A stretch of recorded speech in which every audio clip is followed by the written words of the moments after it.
Hello everyone, welcome to my channel GS with Isha. तो last हमने किया था ब्रिटिश कॉन्क्वेस्ट ऑफ इंडिया कि ब्रिटिशर्स कैसे इंडिया में आए थे और कैसे वो इंडिया में जम गए थे आकर और कैसे उन्होंने अपना राजपाट शुरू किया था। आज हम देखेंगे मैसूर के बारे में, क्योंकि मैसूर का भी काफ़ी फेमस है और बिना इसको पढ़े हम हिस्ट्री आगे नहीं बढ़ा सकते हैं। सेम इसी तरीके से मराठा पढ़ेंगे, फिर सिंध और पंजाब का पढ़ेंगे। तो ये कॉन्क्वेस्ट हमें देखना बहुत ज़रूरी है। अगर लगा मुझे तो मराठा भी इसी में कवर करा दूंगी, लेकिन अगर ज़्यादा टाइम लगेगा तो एक सिंगल सिंगल वीडियो हम लेकर आएंगे। तो मैसूर कॉन्क्वेस्ट को हम देखते हैं। तो मैसूर डायनेस्टी, सबसे पहले हमें ध्यान देना है कि ये रहा हमारा मैसूर, किंगडम ऑफ मैसूर। तो साउथ की बात हो रही है, ये रहा साउथ इंडिया हमारा। तो इतना हिस्सा मैसूर का था जिसमें हमारी कर्नाटिक वॉर हुई थी। तो ये चीज़ें हम देखेंगे अपना आगे जाके। सॉरी, एंग्लो मैसूर वॉर हुआ था। क्लियर है। The Mysore dynasty is also known as the Wodeyar dynasty. अगर एग्जाम में कभी आ गया कि आपको वोडिया डायनेस्टी के बारे में बताना है तो कहीं ना कहीं मैसूर डायनेस्टी के बारे में ही बात कर रहा है। मैनी टीनी किंगडम्स, यानी बहुत छोटे छोटे किंगडम्स जो हुआ करते थे, sprang from the ruins of the ancient empire of Vijayanagar after the battle of Talikota dealt a fatal blow to it. तो कहने का मतलब है कि बहुत छोटे छोटे किंगडम्स जो हुआ करते थे वो अलग अलग हो गए थे। एंशियंट एम्पायर जो विजयनगर एम्पायर था हमारा, ये इतने हिस्से में था। तो ये अलग अलग टूटने के बाद जो है, किसके बाद टूटा था? बैटल ऑफ तालीकोटा के बाद जो है विजयनगर एम्पायर बिखर गया था और उसके बाद जो है मैसूर एक छोटा सा राज्य बना। इन 1612 यानी 1612 में दी वोडियार एस्टेब्लिश्ड अ हिंदू स्टेट। तो मैसूर डायनेस्टी जो है, कोई भी अगर पूछे आपसे तो ये इस्लाम से रिलेटेड नहीं था, ये हिंदू स्टेट था इन मैसूर एरिया में। ठीक है। From 1734 until 1766 Chikka Krishna Raj Wodeyar second जो है ये गवर्न कर रहे थे वहाँ पर, ये रूल कर रहे थे under the leadership of Haider Ali and Tipu Sultan. तो इनके नाम से आपको क्लियर हो गया, मैसूर का नाम है तो इन दोनों का नाम जरूर आएगा। क्या नाम है? हैदर अली और Tipu Sultan. In the second half of the 18th century Mysore जो है मतलब ग्रोथ होती है उसकी इनटू अ पावरफुल स्टेट। तो 18th सेंचुरी के सेकेंड हाफ में या मिड में आप बोल सकते हो, जो मैसूर एक स्टेट था या किंगडम था वो ग्रो हो रहा था एज अ पावरफुल स्टेट। तो मैसूर की जो प्रॉक्सिमिटी थी टू द फ्रेंच के साथ और Haider Ali and Tipu's dominance over the lucrative Malabar coast. तो मालाबार कोस्ट यही था हमारा। ठीक है, यानी कि प्रॉपर जो कोस्टल एरियाज थे ये पूरा हमारा इस पे जो वोडिया डायनेस्टी आप बोल सकते हो या मैसूर डायनेस्टी, इनका इस पे डोमिनेंस था।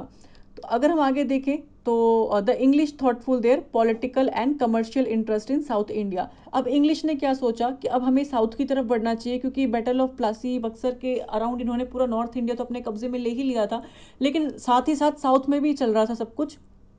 ठीक है। तो कमर्शियल इंटरेस्ट जो मेन कहते हैं कि अगर आपका कोस्टल एरिया है, आपके बाउंड्रीज के पास सिर्फ वाटर है, तो कहीं ना कहीं यहाँ से ट्रेड जो है वो बहुत इजी हो जाता है और यहाँ पे ट्रेडिंग के लिए कोस्टल एरिया बहुत ही फेमस रहते हैं। तो कहीं ना कहीं जो ब्रिटिशर्स था इनका ये मोटिव था कि कमर्शियल इंटरेस्ट, यानी कि जो पैसा या मनी या जो हमारा जो पावर आएगा मेन, वो साउथ इंडिया को कंट्रोल करने के बाद आएगा। ठीक है। तो वर तो कहीं ना कहीं ब्रिटिश की नज़र पड़ी साउथ इंडिया पे, तो कहीं ना कहीं वो जियोपार्डाइज यानी कि खतरे में पड़ गए। The strength of Mysore, Mysore की strength was also considered as a danger to the English authority over Madras.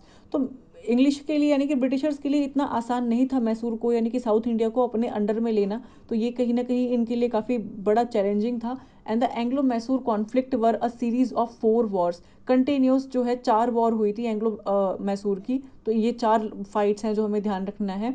और कर्नाटिक वॉर 3 बार हुई थी, और ये ध्यान रखना है कि कर्नाटिक वॉर जो है वो 3 बार हुआ था। एंग्लो मैसूर वॉर जो है ये 4 बार हुआ था साउथर्न इंडिया में, in the second part of the 18th century between the Britishers and the kingdom of Mysore. Clear हो गया। अब अच्छे से समझेंगे पहला एंग्लो मैसूर वॉर कब हुआ था। तो 1767-69 में। देखिए डेट आपको ध्यान रखनी है, क्योंकि मैच द फॉलोइंग में क्या आता है, first Mysore war, second Mysore war, third Mysore war और फोर्थ। फिर डेट में आपको यहाँ पे कंफ्यूजन में डाल देंगे, क्योंकि मैच द फॉलोइंग में आपसे पूछ लिया जा सकता है। तो बैकग्राउंड देखते हैं कि फर्स्ट जो एंग्लो मैसूर वॉर है वो क्यों स्टार्ट हुआ था। तो इन 1612 द वोडियार्स यानी कि मैसूर जो थे डायनेस्टी स्टैब्लिश करते हैं Hindu state in a Mysore area.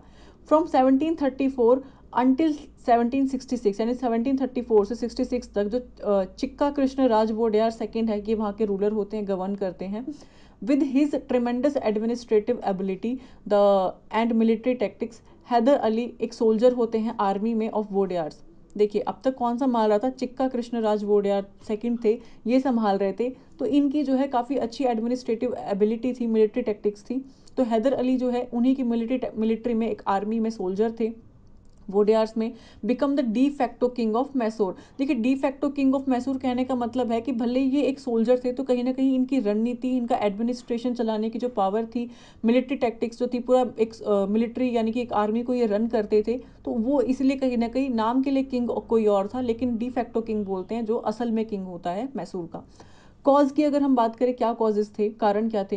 The English political and commercial interest, जो ब्रिटिशर्स थे उनका राजनीति और कमर्शियल, ठीक है, जो इंटरेस्ट जग रहा था साउथ इंडिया में, as well as their influence over Madras, Madras के ऊपर भी इनका इन्फ्लुएंस था, वर जियोपार्डाइज्ड, खतरे में पड़ गया बाय मैसूर्स की प्रॉक्सिमिटी से।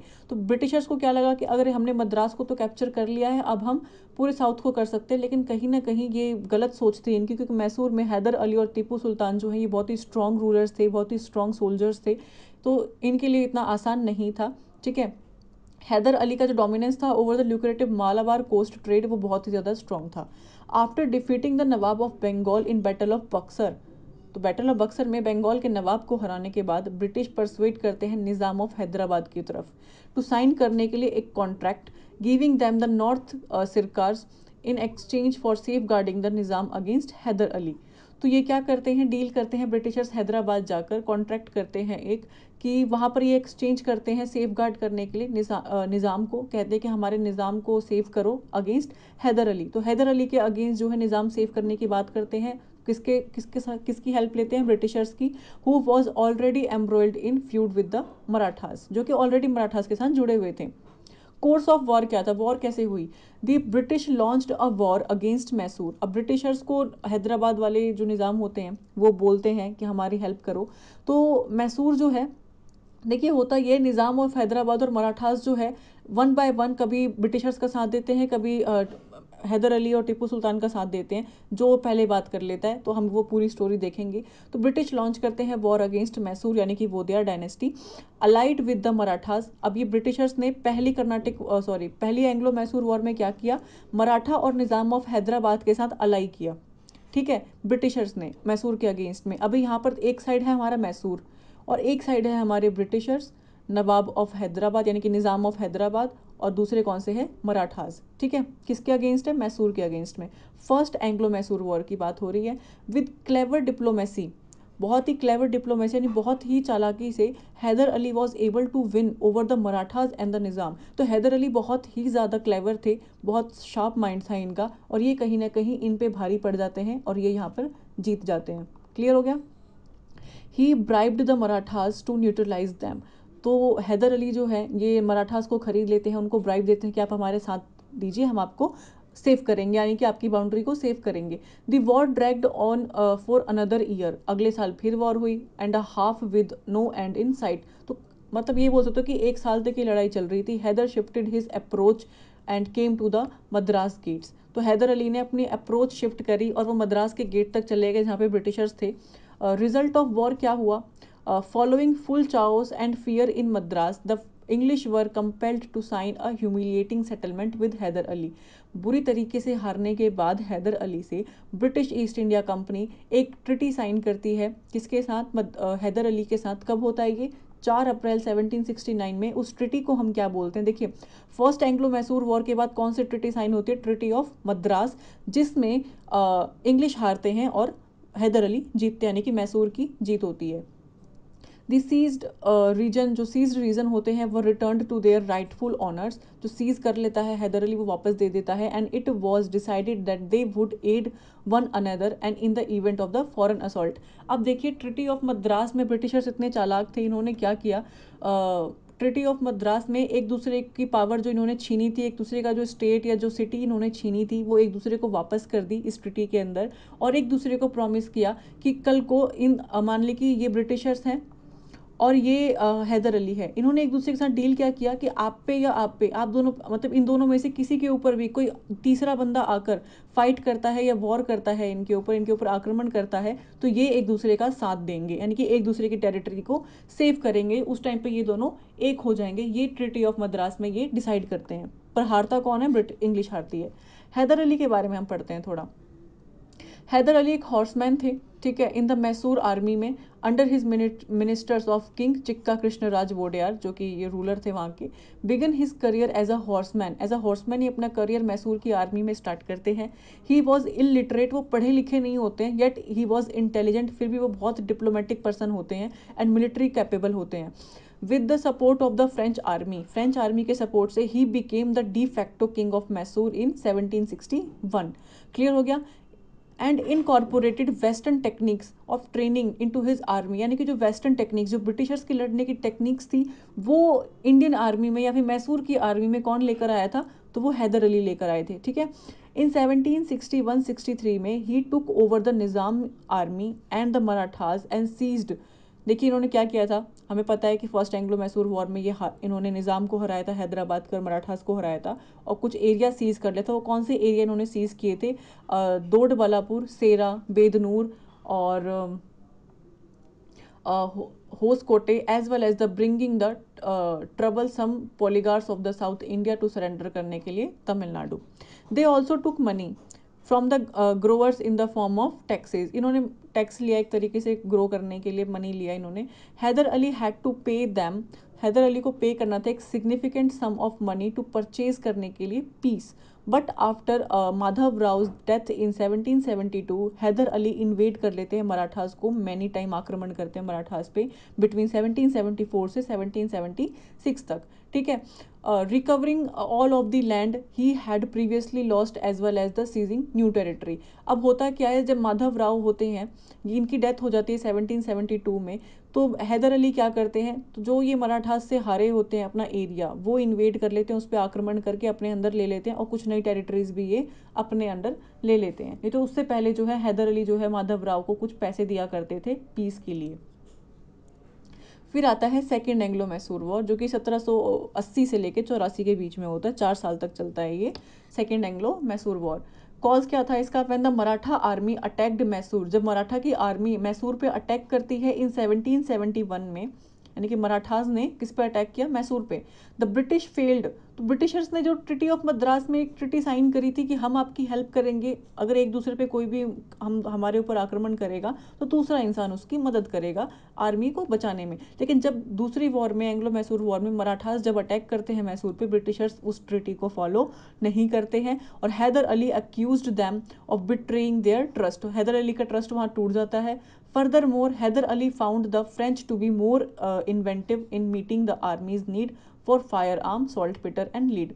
तो यहाँ पर हैदर अली क्या देखते हैं कि जो फ्रेंच है वो कहीं ना कहीं यहाँ इंडिया में आने के लिए काफ़ी वो थे, तो मीटिंग करते हैं, आर्मीज़ की नीड्स क्या होती है, फायर आर्म्स, सॉल्ट पीटर और लीड, इसके लेके। तो as a result he began bringing French military supplies to Mysore. तो कहीं ना कहीं ये क्या करते हैं, फ्रेंच की जो मिलिट्री ट्रूप्स होते होंगे वो सप्लाई करते हैं मैसूर में विया माहे के through a French territory on the Malabar coast. ठीक है, तो कहीं ना कहीं उनके वेपन्स और जो मिलिट्री इक्विपमेंट्स हुआ करते थे वो इन्होंने लेने शुरू कर दिए, किसने, हैदर अली ने। The British were concerned about the growing relationship between two, तो ब्रिटिशर्स कहीं ना कहीं फ्रेंच और मैसूर के बीच में जो रिलेशनशिप बढ़ रहा था, आप कह सकते हो मिलिट्री रिलेशनशिप बढ़ रहा था, कहीं ना कहीं ये क्लोज आ रहे थे, तो ब्रिटिशर्स को डर लगा कि कल को ये दोनों इकट्ठे होकर हमारे ऊपर युद्ध वॉर कर सकते हैं। एज अ रिजल्ट ब्रिटिश ने अटेम्प्ट किया सीज करना, माहे को सीज कर लिया, जिसके थ्रू जो है सामान आ रहा जा रहा था, which was protected by Haider Ali, Haider Ali protect कर रहे थे और वो सीज कर लिया ब्रिटिशर्स ने। 1771 में मराठास जो है अटैक्ट करते हैं मैसूर पे। ठीक है, the British on the other hand refuse to honour the treaty of Madras, Britishers वहां मना कर देते हैं हेल्प करने के लिए and refuse to help Haider Ali, अपनी ट्रिटी के हिसाब से वो फॉलो नहीं करते हैं। एज अ कॉन्सिक्वेंस उसकी वजह से मराठास जो है सीज कर लेते हैं हैदर अली की टेरिटरी को for a price of 36 lakh and another annual tribute he had to buy peace with the Marathas. तो मराठा से इनको पीस बाय करनी थी और 36 लाख रुपए ये एनुअली दिया करते थे ट्रिब्यूट, किसको, मराठास को। This enraged Haider Ali who began to despise the British. Haider Ali waged a war on the English, तो हैदर अली एक वॉर लेकर चलते हैं 1780 में आफ्टर द इंग्लिश असॉल्टेड माहे, जब इंग्लिश माहे को असॉल्ट कर लेते हैं, सीज कर लेते हैं। अब फ्रेंच कॉलोनी होती है जो कि अंडर हिज अथॉरिटी, तो माहे जो है ये फ्रेंच की कॉलोनी होती है, लेकिन उसको प्रोटेक्ट हैदर अली कर रहे होते हैं और हैदर अली जो इंग्लिश है वो हैदर अली से माहे को सीज कर लेते हैं 1780 में। तो उसके बाद जो है हैदर अली एक वॉर करते हैं उनके साथ में।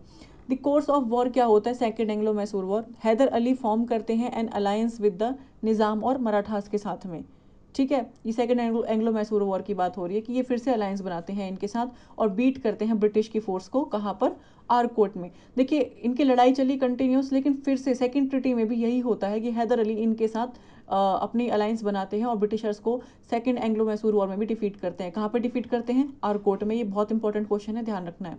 हैदर अली मर जाते हैं 1782 में। अब इनके बेटे आते हैं टीपू सुल्तान, जिनको हम बोलते हैं सर आयर कुटे, जैसे ये सर आयर कुट।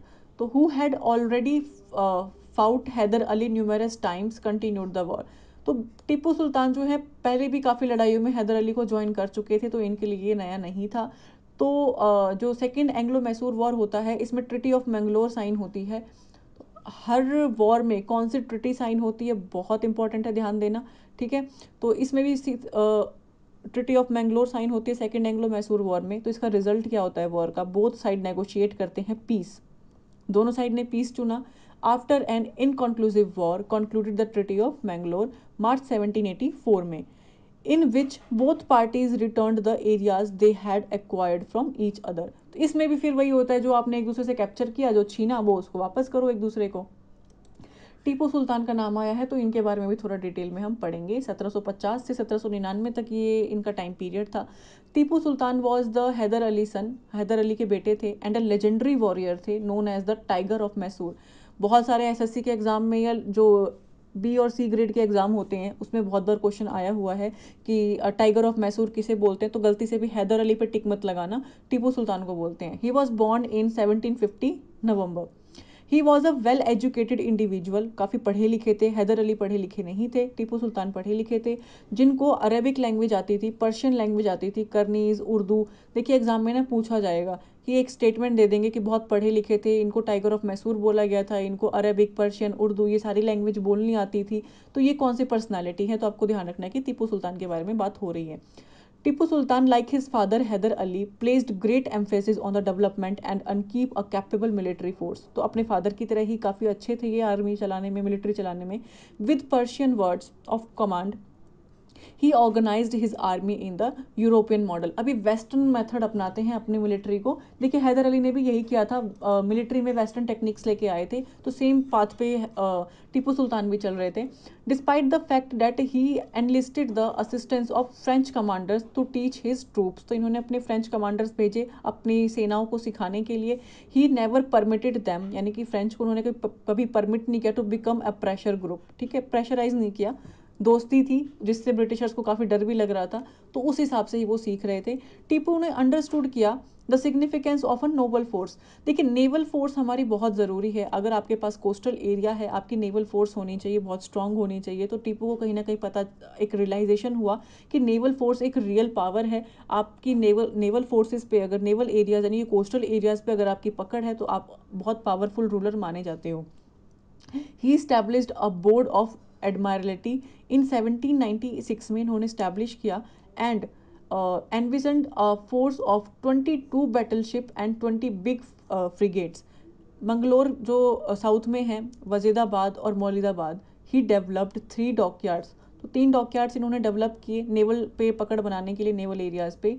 His ideas however didn't come to fruition, मतलब आइडियाज़ अच्छे थे लेकिन वो एज अ ग्राउंड लेवल पे वर्क नहीं कर रहे थे। He was also a supporter of science and technology के सपोर्टर थे, and he is acknowledge as India's pioneer of rocket technology. तो अगर एग्जाम में क्वेश्चन पूछा गया कि कौन से ऐसे रूलर थे जिन्होंने, मतलब जिनके बारे में आया कि साइंस और टेक्नोलॉजी को फॉलो करते थे, एक्नॉलेज करते थे, इंडिया की पायोनियर ऑफ रॉकेट नॉलेज, यानी रॉकेट नॉलेज की बात कब से चल रही है रॉकेट के बारे में, तो टीपू सुल्तान के टाइम से उनको नॉलेज थी इन सब चीज़ों के बारे में।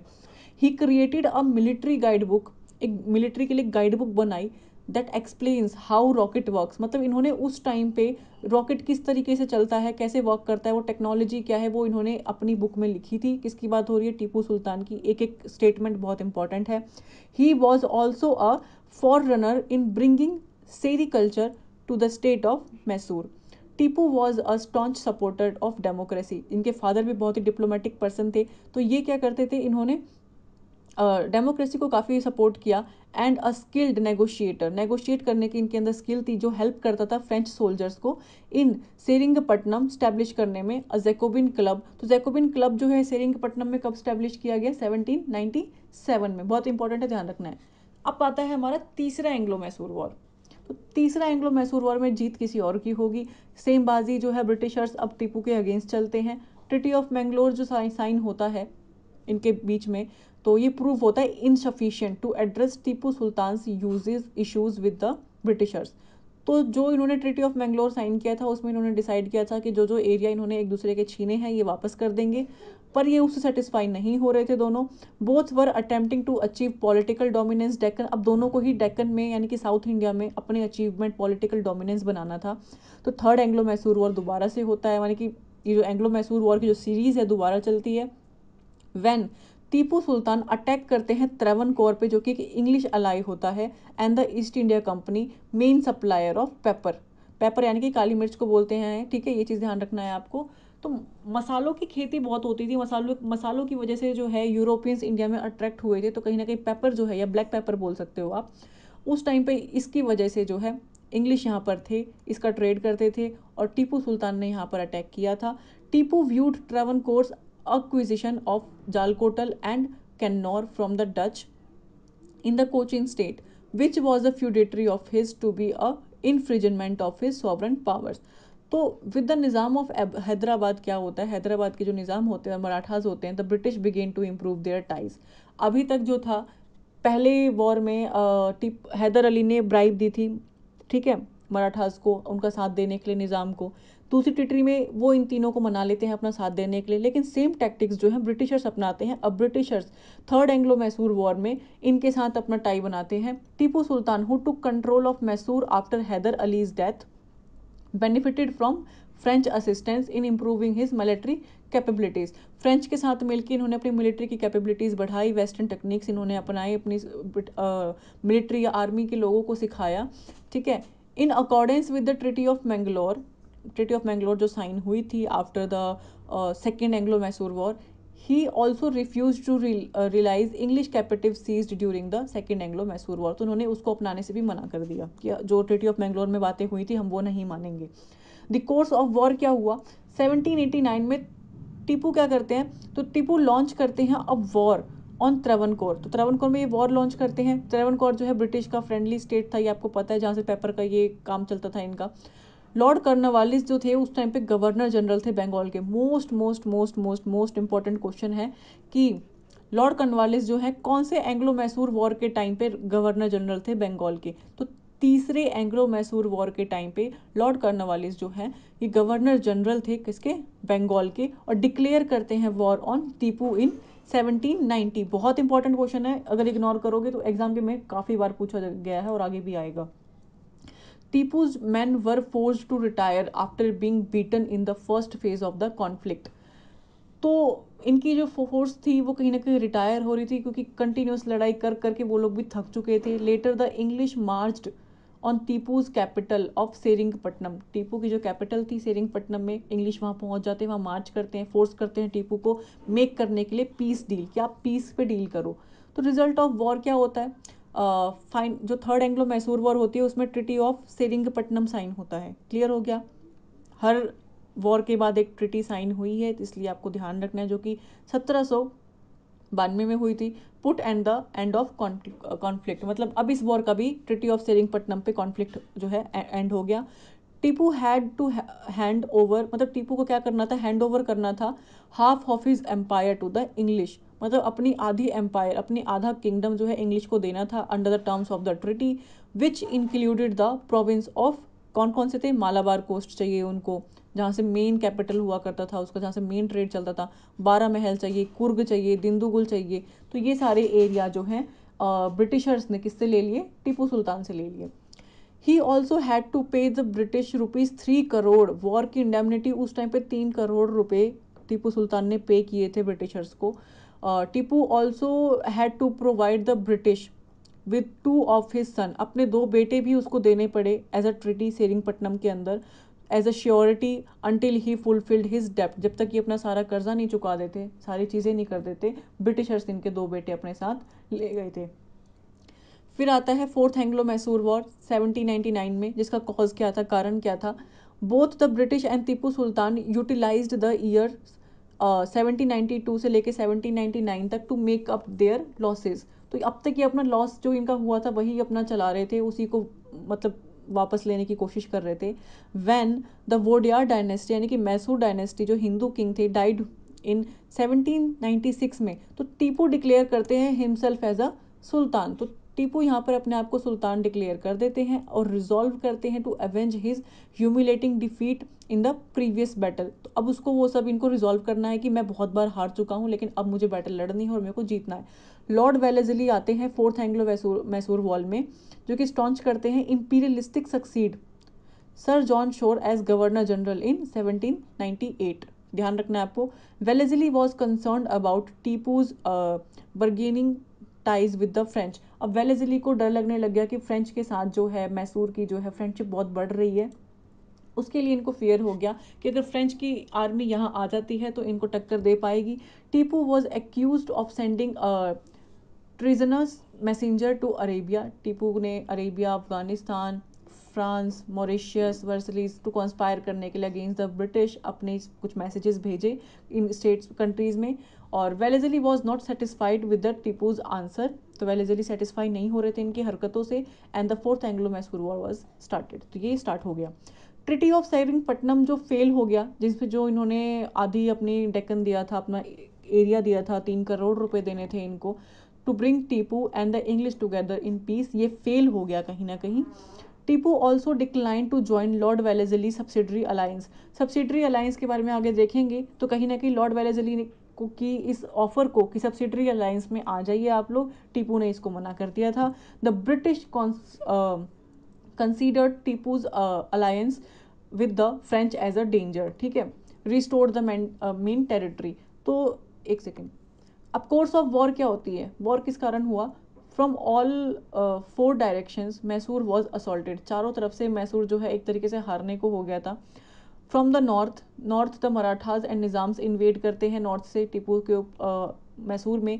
टीपूज आर्मी वॉज आउटमेंट, मतलब 4:1 की आर्मी बच गई थी इनकी। 1799 में the British won a decisive victory in the battle of Seringapatam में, क्योंकि सेरिंगपट्टनम में हमने देखा है कि आधा जो इनका हिस्सा है वो ब्रिटिशर्स ले लेते हैं। Tipu perished in the process of protecting the city, वो फिर भी फाइट करते रहते हैं। वॉर का रिजल्ट क्या होता है, the British and the Nizam of Hyderabad were the charge of Tipu's domains. तो जो ब्रिटिशर्स होते हैं और हैदराबाद के जो निज़ाम होते हैं वो क्या करते हैं, टीपू के डोमेन्स में घुस जाते हैं ये। एंड द वोडिया डायनेस्टी यानी कि Mysore dynasty which has ruled Mysore before Hyder Ali became the de facto monarch, ठीक है, was restore to the main territory, अपने मेन टेरिटरी में ही रह गए। सराउंडिंग सेरिंगपट्टनम एंड मैसूर, मैसूर और सेरिंगपट्टनम तक ही होके रह गए कौन, Mysore dynasty. The British formed a subsidiary alliance with Mysore and a British resident was appointed to the Mysore court. तो ब्रिटिशर्स ने at the last subsidiary alliance में इंक्लूड कर लिया मैसूर को, और ब्रिटिश रेसिडेंट जो है वो अपॉइंट हो गए मैसूर के कोर्ट में। अब ये सिस्टम थोड़ा समझ में आ गया कि सब्सिडियरी अलायंस में आने के बाद आपके कोर्ट में जो है ब्रिटिशर्स के ही लोग रहेंगे अंटिल 1947। 1947 तक when it elected to join Indian union, the kingdom of Mysore was princely state था, not directly under the British rule. तो 1947 तक कहीं ना कहीं जो मैसूर का किंगडम था वो प्रिंसली स्टेट बन के रहा, ना कि वो ब्रिटिशर्स के अंडर रहे थे। अब सब्सिडियरी अलायंस बहुत इंपॉर्टेंट है एग्जाम के पॉइंट ऑफ व्यू से। कब आया था, 1798 में आया था। कौन लेके आया था, लॉर्ड वेलेस्ली लेकर आए थे सब्सिडियरी अलायंस को, अंडर विच, कहने का मतलब है इसके अंडर क्या था, जो रूलर हुआ करता था किसी भी स्टेट का of an allying Indian state was forced to pay a subsidy, आपको एक सब्सिडी देनी है फॉर द अपकीप करने के लिए British troops in exchange for the British protection against their opponent. तो कहने का मतलब था कि सब्सिडियरी अलायंस में ब्रिटिशर्स इंडियन स्टेट्स के पास उनको हरा कर उन्हें बोलते थे कि आप ही राजा बने रहिए, लेकिन आपकी आर्मी में हमारे लोग होंगे, आपकी हर चीज़, हमारे वेपन्स, हर चीज़ आपके उसमें हमारा रहेगा, और इसके बदले में आप जो है हमें पैसे दोगे। It stipulated the establishment of a British resident at the rulers court. तो एक रेजिडेंशियल पोजीशन बना दी हर किसी स्टेट के कोर्ट में कि अब हमारा एक व्यक्ति, हमारा एक रेजिडेंट व्यक्ति जो है सब्सिडरी अलायंस के अंदर आपके कोर्ट में मौजूद रहेगा, as well as the rulers prohibition on engaging any European in his service. कहीं ना कहीं ये सब्सिडरी अलायंस एक रोक लगाता था कि आप किसी और यूरोपियन के साथ अपने जो अलायंस है नहीं बनाओगे बिना ब्रिटिश के इजाज़त के। Instead of paying an annual stipend the monarch would sometime relinquish a portion of his realm. कहने का मतलब था अगर आप पैसे नहीं दोगे तो आप अपने ही राज्य का, वो पैसे नहीं मांगते थे, मान लीजिए ये कोई स्टेट है या तमिलनाडु है, यहाँ का राजा जो है इनको पैसे पे नहीं करता था, अपनी ही ज़मीन का थोड़ा सा हिस्सा जो है ब्रिटिशर्स के नाम पे रख कर देता था कि ब्रिटिशर्स यहाँ पे रहेंगे सब्सिडरी अलायंस के अंदर, और यहाँ की पूरी जो आर्मी है, जो एडमिनिस्ट्रेशन है, हर चीज़ कौन संभालेगा, ब्रिटिशर्स संभालेंगे।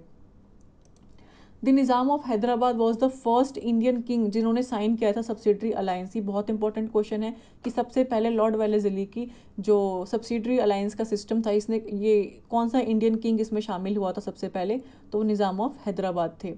Those native princes or monarchs who joined the subsidiary alliance were not allowed to wage war on any other state or negotiating without the British permission। अगर आपने सब्सिडरी अलायंस साइन कर दी है तो आपके पास कोई अधिकार नहीं है कि आप वॉर करने का खुद से घोषणा करो या वॉर को नेगोशिएट करो बिना ब्रिटिश के परमिशन के। आप आर्मी अपनी लेड नहीं कर सकते हो। The princes who were relative, जो प्रिंस हुआ करते थे जो रिलेटिवली स्ट्रांग और पावरफुल थे, were allowed to keep their force. जो पावरफुल प्रिंस वगैरह हुआ यानी कि किंग हुआ करते थे, वो उनको अलाउ किया था इन्होंने अपनी फोर्स रखने का, but they were commanded by the British generals. तो उसको कमांड कौन करेगा, ब्रिटिश के ही जनरल्स करेंगे। The subsidiary alliance was a policy of non interference. एक पॉलिसी थी नॉन इंटरफेरेंस की इन द इंटरनल अफेयर्स में भी। However the British rally followed through this commitment. तो आप इसमें इंटरफेयर नहीं करोगे, कहीं ना कहीं ब्रिटिश का कहना ये था कि हम अपने हिसाब से सब कुछ चलाएंगे, इंटरनली जो भी चलेगा राज्य के अंदर आप उसमें हस्तक्षेप नहीं करोगे। The British on the other hand could now afford to keep a huge army. तो ब्रिटिशर्स इसके हिसाब से बहुत बड़ी आर्मी जो है मेंटेन कर पा रहे थे at the expense of Indian kingdoms. Indian के किंगडम मतलब इंडियन से पैसे पे ये अपनी आर्मी जो अफोर्ड कर रहे थे, और सारा पैसा जो है ब्रिटिशर्स के पास ही जा रहा था क्योंकि सारे आर्मी के लोग जो थे वो ब्रिटिशर्स ही थे। They had a large army station in the heart of the protected allies countries, ठीक है, and they controlled his defence and foreign affairs. तो उन पैसों से ही अपना जो कंट्रोल करते थे डिफेंस के सारी चीज़ों को। तो आज ये वीडियो यहीं कंप्लीट कर देते हैं। इसके बाद जो रहेगा हमारा ब्रिटिश कॉन्क्वेस्ट ऑफ मराठाज, उसकी एक डिफरेंट वीडियोस बन जाएगी। वो एंग्लो मराठा वॉर है, तो एंग्लो मराठा वॉर भी जो है हमारी 3 हुई थी, वो पढ़ेंगे। उसके बाद फिर एक अलग वीडियो में हम सिंध और पंजाब का एनेक्सेशन देखेंगे। तो ये आप कंप्लीट कर लेना। इसके बाद हम मराठास के बारे में पढ़ेंगे कि मराठास के साथ भी ब्रिटिश ने लड़ाई करी थी। अब तक तो हमने देखा कि ब्रिटिशर्स और मराठास एक जगह हैं, लेकिन आगे इनके बीच में भी युद्ध होगा, ये भी ट्रीटीज साइन करेंगे हर युद्ध के बाद, और फिर एट द एंड मराठास भी जो है वो ब्रिटिश के अंदर मिक्स हो जाएंगे। तो आज की वीडियो में यही फिनिश करते हैं, नेक्स्ट वीडियो में मिलेंगे।